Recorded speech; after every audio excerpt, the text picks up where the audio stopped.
inson bir narsaga havasi kelsa,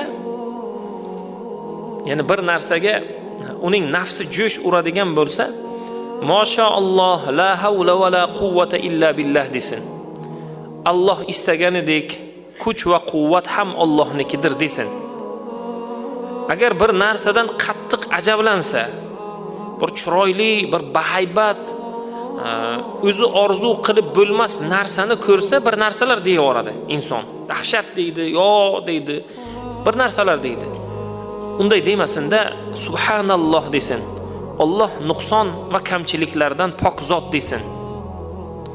Bir narsadan qattiq qo'rqsa,